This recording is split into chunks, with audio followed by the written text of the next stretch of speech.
Hello and welcome to this webinar on Quiet Season Mediterranean. My name is Joost Ouendag. Thank you for joining. I'm part of the team of people that puts together the experiences on shore that you undergo, if you will, when we put you on shore from the ship. That's part of my role. I do itineraries. Let's dive right in. In order to talk about the quiet season in the Mediterranean, we have added a bit to our tagline, exploring the world in comfort at any time of year. We will start with a brief review of some of the itineraries you can book with us, give you a reel of some highlights of the Mediterranean, and then talk about why Viking is ideal for the quiet season. Finally, I will highlight an offer of exclusive savings before taking the time to answer questions. You can submit these at any time during the webinar, so don't be shy. Type them as they occur to you. If we cannot answer the question that you have during the webinar, someone in our sales team will contact you to provide you with a good response. Okay? And then let's get started with the itineraries. But quickly, before we do so, let's tell you when this quiet season is. We're talking about the months of November, December, January, and February. And then it's really just the second half of November. So if you want to focus it, it's December, January, February. The first voyage I will talk about is the iconic Western Mediterranean, or the iconic Western Med as we call it internally. It's an 8-day journey between Barcelona and Rome. You can book it in both directions. It includes 5 guided tours, plus we offer some 50 optional excursions ranging from a few hours to 2 days, so that you can pursue your interest as you see fit and in your own time. Here's the map that shows you the ports, and now let's watch a brief introductory video. Treasures await you on an 8-day Mediterranean journey with Viking. You'll explore some of the most celebrated destinations of the region, beginning with intriguing Barcelona. With 2 days in the Catalonian capital, you'll have time to immerse yourself in Las Ramblas, its boutiques and tapas bars, the old Gothic quarter, and Gaudi's remarkable cathedral, La Sagrada Familia. Then dock in Sète and visit Montpellier, France, once a bustling spice trading city and a centre of learning for centuries under the kings of Aragon. In Marseille, the largest port on the Mediterranean, you can stroll through the picturesque old port, or set out into the countryside of nearby Provence. The tiny Principality of Monaco is a study in contrasts, from its 14th century old town to fashionable Monte Carlo with its casino and fine restaurants. Your next destination, Italy's fabled Tuscany, is revered by romantics. With 2 days here, you can explore the Renaissance attractions of magnificent Florence, as well as the famous Leaning Tower of Pisa and the Square of Miracles. The voyage concludes in the eternal city of Rome, with the opportunity to extend your stay and explore in depth Vatican City, Trevi Fountain, and the towering Colosseum. Okay, so here we go. This is a view of Florence across the Arno River with Brunelleschi's dome on the left and Santa Croce on the right. That's the church where Michelangelo, Galilei, and other luminaries of the Italian Renaissance were laid to rest. But we start in Barcelona, the city of tapas, late-night dinners, the architecture of Antoni Gaudi and his contemporaries, and a lot more. This building, for instance, is the Palau Nacional, built for an international exhibition in 1929 that put Barcelona on the global map. Today, it is the home of the National Museum of Catalonian Art. Next, we find ourselves in Sète, and you see these oysters, special oysters from Sète. They are grown in the Tau Lagoon using very specific growing techniques that will be explained to you during the excursion. And of course, the end of that excursion is tasting the product, trying the oysters. Sète is also the gateway to Montpellier, the city that's known for its university that has been there for 850 years, and that makes it one of the oldest in Europe. Carcassonne is another option from Sète, a city with completely intact medieval wall around it. And the overall architectural ensemble of this city is so impressive that it ranks as a UNESCO World Heritage Site. Next is Marseille. And what you see here on this slide is the Vieux Port, the Old Harbor. And overlooking the Old Harbor is the Cathedral of Notre-Dame de la Garde. And garder in French means keep. Notre Dame keeps the sailors in particular of Marseille safe. And the best thing about the interior of this cathedral, and it's spectacular in many other ways, but what I find most impressive are the little ships that are suspended from the ceiling. These were given as thanks for a safe return home, or they were offered as a prayer for that very same return home. So it is really a seaman's church. Next, from Marseille, you can also visit Aix-en-Provence. You're kind of in the gateway in Marseille to that region of France. And this is just one of many squares that you find in Aix-en-Provence. The next port over is then Monte Carlo. In winter, we dock a little away from the city front of Monte Carlo. We dock in Villefranche, which is next door in a somewhat sheltered bay. The excursions are the same as we do in summer. So you can do a number of things around Monte Carlo. Among other things, there is a private visit to the Villa Rothschild that you can see in the next image. And then on day 6 and on day 7, the ship docks in Livorno, which is the gateway to Tuscany. And you see that this is another view of Florence from across the Arno River. And then the next slide shows you the Tuscan landscape. And there's so much to do in Tuscany that that's a real joy for us to be able to offer you so many different things to do in those 2 days, ranging from a 2.5-hour excursion to something that takes 2 full days, and that takes in Florence and Pisa. That's the next slide. You can see the Leaning Tower. And we've really focused on allowing you to do as much or as little as you possibly want. And it really includes, our shore excursions really include pretty much anything you would want to do in that area. The voyage then ends in Rome, and that is not where it has to end. If you look at the next few slides, this gives you an idea of what pre- and post-extension packages you can book with us. So before the cruise, on the Barcelona side, we offer 2 extra nights in Barcelona or 2 nights in Madrid. And on the Rome side, you can stay another 2 nights in Rome, and I would highly recommend that you spend at least a little bit of extra time in Rome. We have a program called Ultimate Italy, where you spend 3 nights in a Tuscan villa. You can do something very similar in a beautiful place in Umbria. That is another region of Italy that is absolutely worth exploring a little bit more in depth. Or you can visit the 2 cities of Parma and Bologna for 3 nights. So this allows you to make a fairly rounded package. These cruises are also quite combinable with voyages before and after, and that's another thing to look at. The next itinerary that I would like to talk about is the ancient Mediterranean treasures. And here you can see in the ship is in the foreground, and in the background is the city of Istanbul, where this journey begins. This is a voyage from Istanbul to Athens. And in the next slide, you can see the map that shows you where the ship goes into port. This is in Çanakkale, where you visit the city of Troy, in Ephesus, in Rhodes, in Crete, and then finally you end up in Athens. And the next slide shows you one of the temples of the Acropolis in Athens.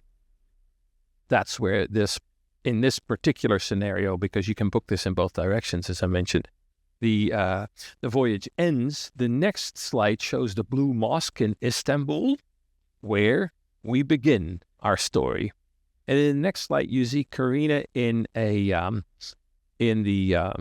Grand Bazaar in Istanbul. This is part of what in my mind, you have to do when you visit Istanbul, is see the Grand Bazaar. The next slide is also something of an experience. Sightseeing is great. Experiential visiting is even better. And to go to Amman in Turkey is an experience that I think you shouldn't miss. From Çanakkale, as I mentioned, most excursions there visit Troy, a place where you don't just have the ruins of one city, but you have 9 layers of ruins. There's literally a Troy 1, 2, 3, all the way to 9, where the bottom layer is late Stone Age Troy, and the top layer is what Troy became around the year 500. The next stop on this voyage is one of my favorites. The ship docks in Kuşadası, a beach resort in Turkey, and then you travel to Ephesus, which is an ancient Roman city. There's, again, layers and layers of history, but what you see today was mainly created in Roman times. The next slide shows you the Library of Celsus, and that's just one of many highlights. And as a matter of fact, this is one of those places where I was there just recently. I think it was in July, and it was too hot. So to be there in January and February is an enormous plus, I would say. The next slide shows the Acropolis of Lindos, and now we're on Rhodes. Rhodes is not just known for Greek ruins, it's also a place where in the 14th century the Knights Hospitallers, the Knights of St. John, built an enormous fortress, and they have left a mark not just in the city of Rhodes, but all over the island. Next slide, by the way, shows you a whitewashed house in Lindos.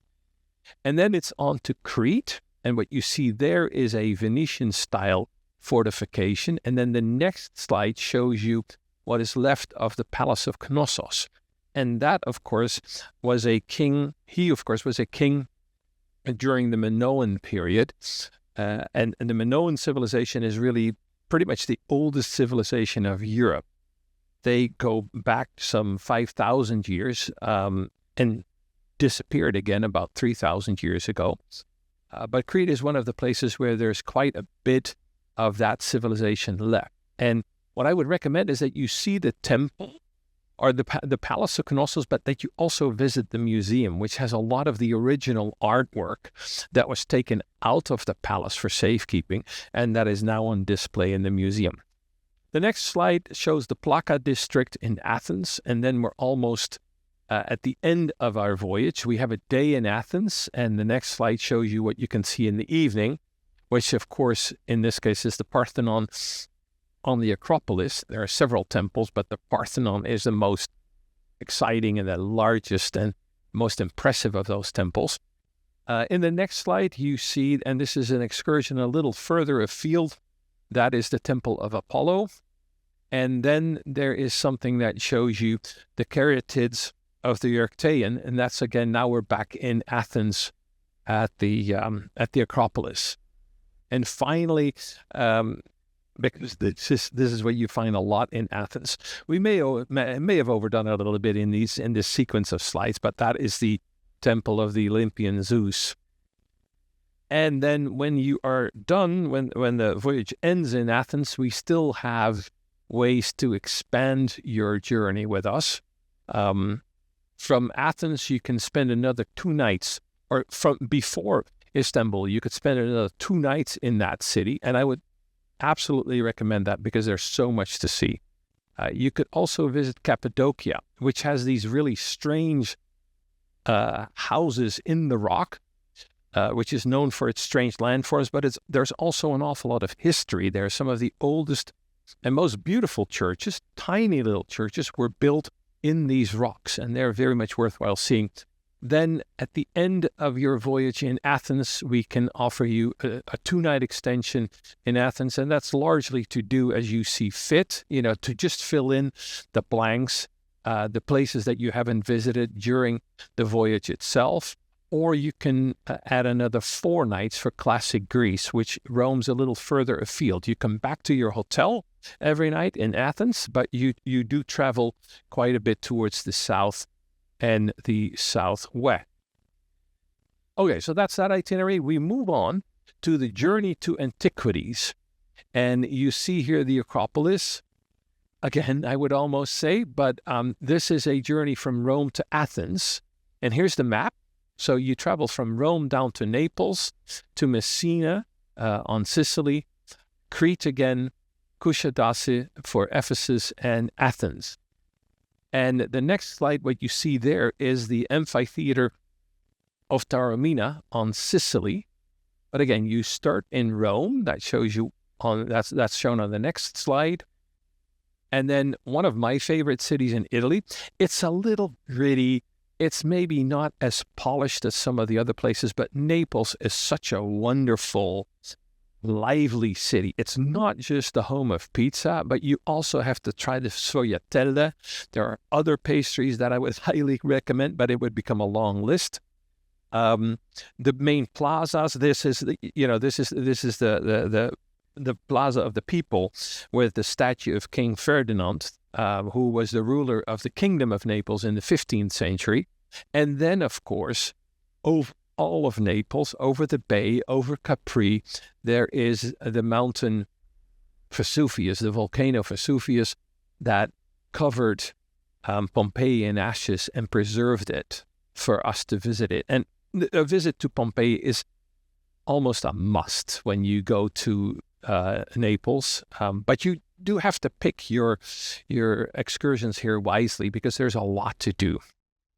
Next, your ship brings you to Sicily. This image shows you the port of Messina, and if you look at a map of the Mediterranean, it's not difficult to imagine over the centuries what an important role Sicily has played in traffic, in military campaigns, and so on and so forth. So here again on this island, you have hundreds and thousands of years of civilization. The next slide, with that number 43, shows something that is relatively recent. Sicily in Italy is particularly known for citrus fruit, and that's why you see these oranges in that house number and in the little piece of artwork next to it. The city that you see in the next slide is Taormina, overlooking or more under the volcano, under the Etna volcano, and on the edge of Taormina, there is this Greek amphitheater that you saw a few slides ago that has become the hallmark of that city. After your visit to Sicily, you spend a day at sea, and then you arrive in Crete. I spoke about Crete earlier. This time on this itinerary, the ship docks in a slightly different location, but the sites are similar. The island isn't all that large, and there's a significant overlap in what you can do from Suda Bay and what you can do from Heraklion. One of the things that is this fairly close to Suda Bay, and therefore a good recommendation, are the ruins of Aptera. And when I say ruins, I need to be a little bit more specific. It's an archaeological site that has some ruins of the Minoan civilization, and it goes all the way to ruins of the late Roman civilization. So between the lowest layers in Aptera and the upper layers, there is 2,500 years of history to be discovered. It's a very, very interesting site. From Crete, your ship brings you to Ephesus from the port of Kushadasi. And here is just a slightly different angle of the Library of Celsus. And in the next slide, you can see an alternative if you've been to the ruins of Ephesus and you'd like to try something different. Didyma is another archaeological site. This is a Medusa head. There's a lot of, there's not a whole lot that's standing in Didyma. Most of it has fallen over, but there's a lot of these sculptures, just like this head that you can see, that is all over the place. And it's in that respect, there are a lot of little architectural or art details that you can see in Didyma. And this voyage again ends in Athens. You have time there to explore the surroundings a little bit. The next slide, that small little stone building is the treasury of Athens, and that is part of a much larger complex of temples, the temples of Apollo, in Delphi. And Delphi is, of course, also where the ancient Greeks went to listen to the oracle, to what the oracle had to say. And then there's a final view of Athens, the old city, and in the background, Parthenon on the top of the Acropolis. Here again, you have some opportunity to extend your stay in Europe with a program called The Best of Rome, where you have 3 nights with a lot of bells and whistles, a lot of included services. Or you could spend time in Sicily. If you look at this itinerary and see, I could spend a little bit more time if I had the opportunity in Sicily, this is an opportunity to do so. So there are a handful of other itineraries in the quiet season med that I would like to point out to you, and some of them fall smack dab in the middle of that entire season.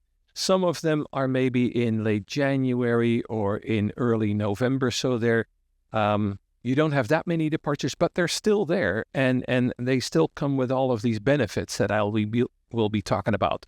The Italian sojourn, the Mediterranean Odyssey that you see here, Malta, Morocco, and the Mediterranean. I'd like to point that out because that has some ports and some countries that we don't feature in many other itineraries, such as Malta and Morocco. Empires of the Med in the next slide, the Greek Odyssey, which covers a lot of Greece, more than any of our other cruises that we have, and then Venice, the Adriatic, in Greece. And that needs no introduction. It's one of our classic itineraries that begins in Venice and ends in Athens. Finally, the Cities of Antiquity is a 15-day program that connects Rome to Athens. And while we're on the somewhat longer voyages, and I mentioned this earlier, you can combine 1, 2, up to 3 weeks of traveling through the Mediterranean if you want to see it all. And the Mediterranean Antiquities and the Ancient Mediterranean Antiquities and the Mediterranean and Adriatic Odyssey have done this combining for you already. One cruise basically, or one voyage, covers a lot of territory up to 15 days. And then just a quick reel of highlights of the Mediterranean. We start with Venice. We cannot avoid another slide, a beautiful view of the Acropolis. The olive harvest season is absolutely something that in the latter part of the year plays an important role, not just in Italy, but also in Greece. Actually, throughout the Mediterranean, any country that you travel to will tell you our olives are the best. Really? No, seriously. Birthplace of pizza is, of course, Napoli. There's another beautiful view of the Duomo, really one of the most impressive cathedrals in Italy and in the world. A beautiful sun-drenched view of Tuscany. A nice sunny view of Dubrovnik, one of the pearls of the Adriatic. Shot of the casino in Monaco that you would visit from Villefranche in winter. Spectacular shot of a woman dancing the flamenco, and that would of course happen in Barcelona. The next shot is Parc Güell in Barcelona, a masterpiece by Antoni Gaudi. And finally, you can see some of the Baroque interiors of the church in Malta. And again, I mentioned this, Malta is one of those places that you can also visit with us on an itinerary that combines Malta, Morocco, and some other ports in the Mediterranean. Okay, and now let's talk about the quiet season and why we believe that Viking is your best choice if you would want to travel in December, in January, or in February. A few things that to us come naturally. Viking is very much value-oriented. We don't nickel and dime you. We don't charge you for things you don't need. And we always try to make sure that what you get is simply good value. Now, if you do this in quiet season, if you travel with us in quiet season, your airfares are bound to be lower. It's just cheaper to get from wherever you live to wherever you want to go. Our inclusive value is always there. So that's not unique, if you will, to the quiet season. And the nickeling and diming is also something we never do. So again, it's something that we wanted to put there, but it's not specific to the quiet season. It's just why you want to travel with us in the first place. The atmosphere is different, and that has everything to do with you don't have congestion in the cities. Everyone is a little bit more relaxed. Most of the visitors have gone home. People are taking it a little easier, and you notice this. Yes, you will need an extra sweater, maybe. It's not that cold, by the way. To give you an idea, Rome is, in January, Rome is about 5 degrees warmer than Washington, D.C., and 5 degrees colder than Los Angeles. So we're really not talking about needing to bring your scarves and your mitts and your hats and your gloves. You need a few extra layers, but you don't need to overdo it. It's not going to be freezing, and there's not going to be snow in the streets. So the pace is a little bit more comfortable. There is not as much hectic as you might expect during the peak season. We still have no children on board. We still have no casino on board. Those are also things that we have 12 months out of the year, 365 days a year. But it kind of goes. We feel so comfortable in the quiet season because our ships are cool. Our ships are serene environments. We want you to focus on the destination. We don't want you to get distracted by a lot of noise and a lot of hoopla. The final thing that I think is important to highlight is when you travel to places like Italy or to Greece or to Turkey, cuisine is such an important part of the culture. And it's not just, oh, let's see what we can cook up today, but what do we cook up this time of year? What is in season? And that is not something that only happens in summer or in spring. It happens throughout the year where particular dishes, particular traditions, not just Christmas. There's the Carnival in Italy in January. There are other celebrations. There is a lot that you will find that makes the seasons, the months, January, February, a lot more exciting than you might imagine. So in a nutshell, the quiet season gives you a new perspective. You have more time exploring. You have easier access to landmarks, to museums, to attractions. And you will experience these destinations that you may be familiar with, just in a different light, literally and figuratively. So we believe that we do this well because we focus on the destination. We don't provide you with a lot of hoopla on board. We provide you with things that you need. The ships are small. The itineraries are destination focused. The decor is understated, elegant. The ships and the onboard experience is quiet. It's calm. Everyone speaks English. There is a family feeling among the staff. People are friendly. There's nothing, there's no stodgy feeling on board. We offer extensive enrichment in the form of lectures on background, speakers that can provide you context to the sites that you see. And then, if we go to the next slide, the ships are really designed for exploration. They have beautiful outdoor spaces. They have beautiful indoor spaces, public spaces. We have a star theater where we do the aforementioned lectures, where we do other presentations that help you just make the most of your destination by understanding it better. We spend as much time in port as the itineraries allow, which is a lot. And again, the fact that we have all balconies allows you to be in the destination wherever you go. Whether you're on your balcony, on the sun deck, on shore, you will have things to see. The decor is understated. It's elegant. We never believe that the ship is the main attraction. We want you to feel calm, relaxed, and spend your time contemplating what you saw or what you're about to see. We bring the cuisine of the destination on board. We're not shy about having you try things that you may not have experienced before, but we also have things that you're familiar with. What you see here is one of the dishes. This is the chairman's favorite that we have on every ship at every time of year.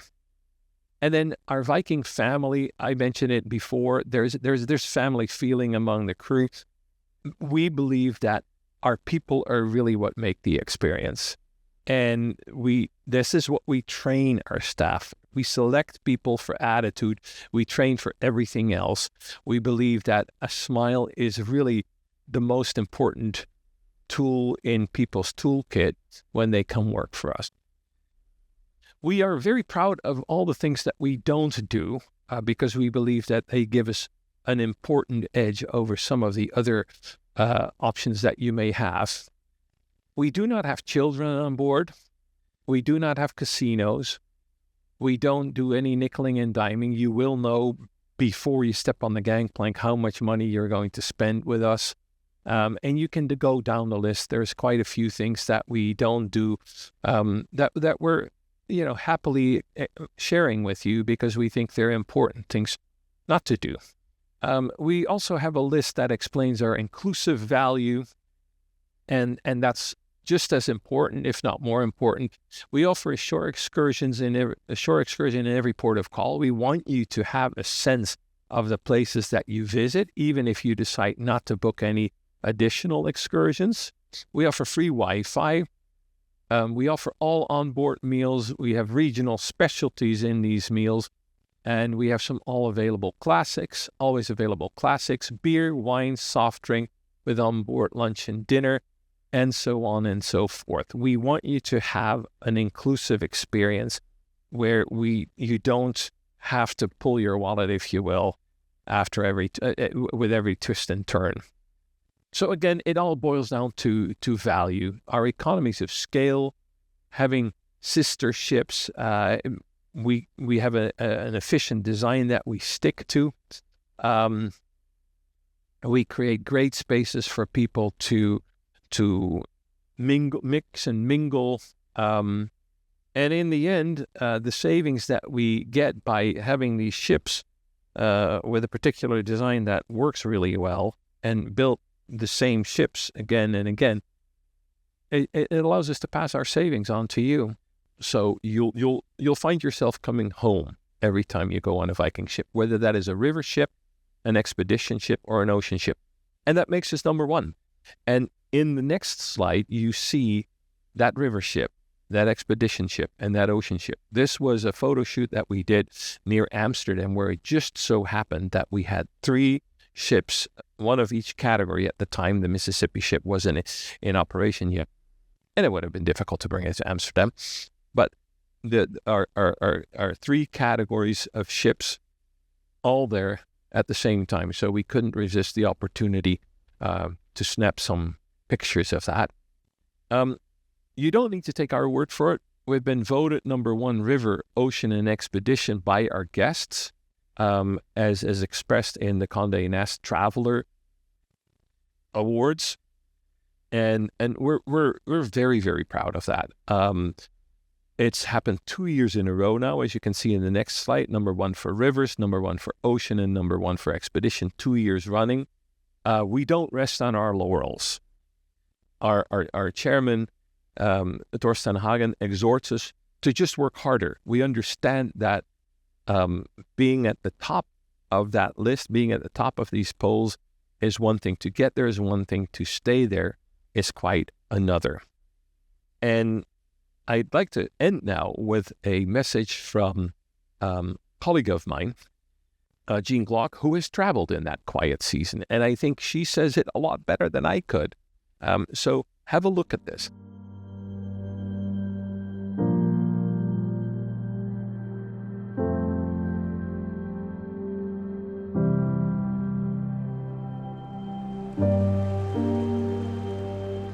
I could measure the highlights of my journey around the Western Med in so many ways. By the expert guides who are now friends, the brilliant sunsets as we sailed from quiet harbors, or the iconic sights we saw that more than justified the title of this sailing as the iconic Western Mediterranean.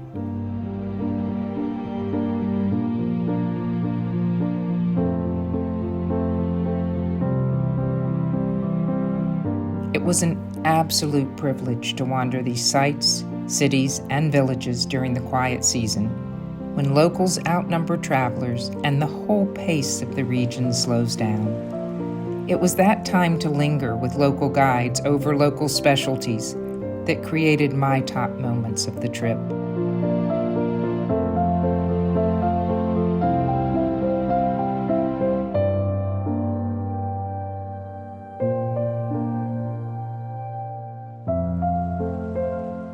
I learned about the music of Barcelona over tapas and churros.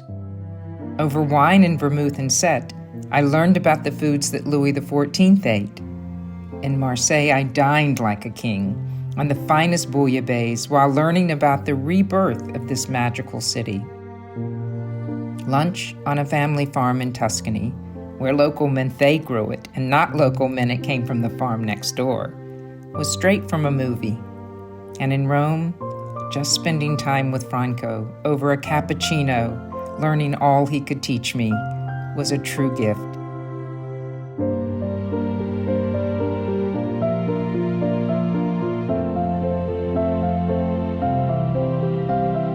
The quiet season in the Med gave me time to fully savor, both literally and figuratively, the celebrated treasures and pleasures of this beautiful arc of the Mediterranean. Right hand, left shoulder. Toss a coin in the Trevi fountain to guarantee my return to Rome and the Mediterranean. I hope you can experience this journey in the quiet season. Even if you've been to these ports before, you've not seen them when it seems every sight is reserved just for you.